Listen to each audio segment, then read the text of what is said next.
দিন যায় লোহার দাম বাড়ে, দিন যায় লোহার দাম বাড়ে।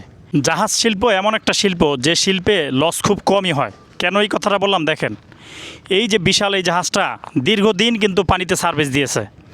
হয়তো এটা 40 বছর বা 30 বছর হতে পারে, আনুমানিক আমি বললাম, কিন্তু এত বছর সার্ভিস দেওয়ার পরেও দেখেন এটার কিন্তু মূল্য একেবারেই কমে নেই। কারণ দিন যায় লোহার দাম বাড়ে, দিন যায় লোহার দাম বাড়ে।